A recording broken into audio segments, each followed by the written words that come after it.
Halo, apa kabar? Saatnya Anda menyimak berita Jawa Tengah bersama saya, Tia Anissa. Sejumlah berita menarik akan kami sajikan untuk Anda dan berikut 3 berita utama hari ini. Banjir masih merendam lingkungan sekolah di Desa Sukarejo, Kabupaten Grobogan. Para siswa terpaksa diliburkan. Berkas perkara predator anak asal Jepara dengan korban 31 anak dilimpahkan ke Kejaksaan.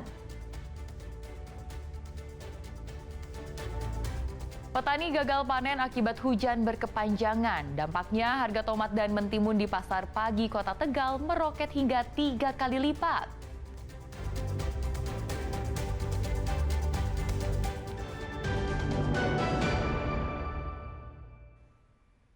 Kita ke informasi pertama. Tanggul Sungai Tuntang di Kecamatan Bonang, Demak jebol. Akibatnya puluhan rumah serta tambak terendam banjir. Air yang sangat deras mengalir ke permukiman warga setelah tanggul Sungai Tuntang di Desa Karangrejo, Kecamatan Bonang, Demak jebol. Tanggul ini jebol sepanjang 10 meter karena tidak kuat menahan air kiriman dari wilayah yang berada di ketinggian. Tanggul Sungai Tuntang jebol pada Sabtu malam. Masalah itu belum bisa ditangani karena bahan material perbaikan belum masuk ke lokasi serta masih tingginya debit air sungai.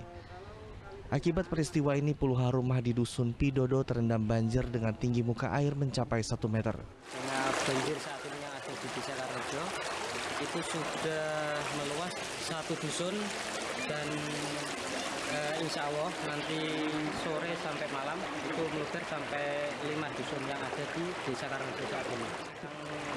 Yang terdampak banjir itu ada 50 rumah yang ada di dusun Pidodo saat ini. Itu yang paling terdampak utama itu ya? Ya, yang paling. Selain merendam rumah, banjir juga merendam 300 hektar area persawahan. Diprediksi ketinggian air akan terus bertambah sebab intensitas hujan masih tinggi. Ali Mustakfirin melaporkan dari Demak. Banjir yang merendam Desa Sukarejo di Kabupaten Grobogan berangsur surut Senin pagi. Meski demikian, ratusan rumah masih terendam sehingga sebagian warga masih mengungsi di rumah saudara. Memasuki hari ketiga, ratusan rumah di Desa Sukarejo, Kecamatan Tegowanu, Kabupaten Grobogan masih terendam banjir. Meski demikian, banjir berangsur surut antara 5 hingga 10 cm. Selain rumah, banjir cukup tinggi hingga 1 meter juga mengenangi akses jalan desa sehingga menyulitkan warga untuk beraktivitas. Genangan tertinggi terpantau di area persawahan hingga mencapai 1,5 meter. Sebagian warga di rumah yang terendam cukup tinggi terpaksa mengungsi ke rumah saudara. Menurut data Desa Sukarejo, banjir berdampak pada 700 keluarga. Sampai pagi ini sudah surut sekitar 5-10 cm. Terus rumah yang terdampak, Pak? Rumah terdampak masih seperti kemarin, Mas, sekitar ya 400-an kakak, Mas. Terus yang dilakukan warga saat ini, Pak? Rata-rata masih berdiam diri. Terus kalau yang betul-betul parah itu mengungsi di saudaranya lebih tinggi. Terus untuk kecukupan makanannya ini ada dapur umum didistribusikan dari sini ke 700 kakak. Banjir di Desa Sukarejo disebabkan jebolnya tanggul Sungai Renggong karena tidak kuat menampung debit air hujan yang tinggi. Akibatnya sekitar 400 rumah terendam. Arif Nur melaporkan dari Grobogan.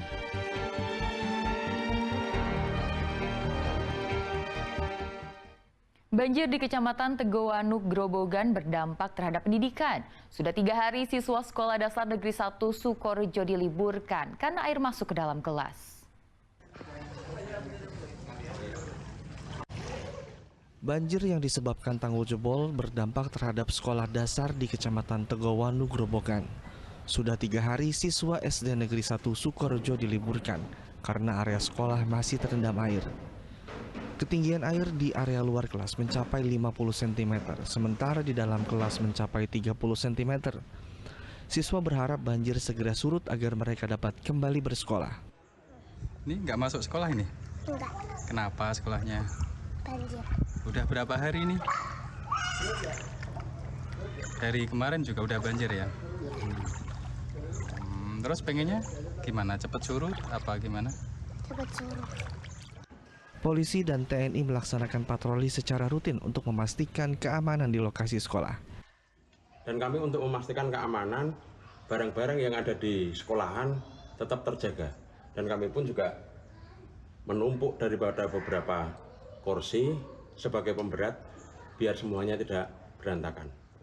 Banjir disebabkan jebolnya tanggul Sungai Rengging dan Keliteh. Hujan deras yang terjadi selama beberapa hari terakhir mengakibatkan debit air sungai meningkat sehingga tanggul tak mampu menahannya.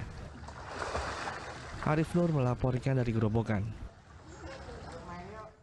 Polda Jawa Tengah telah menyerahkan berkas perkara predator seks anak di Jepara berinisial S ke Kejaksaan.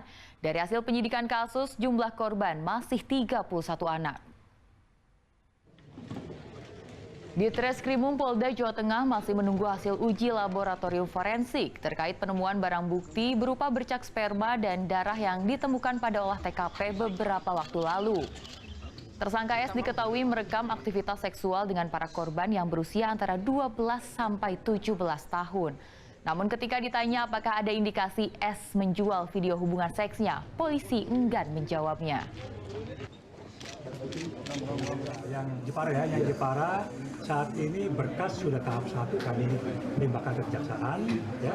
Kemudian ada penelitian terkait dengan hasil laboratorium forensik, ya, itu masih kami menunggu mereka. Dan sementara korban tetap masih 31 orang. Satu orang yang disetubui ada?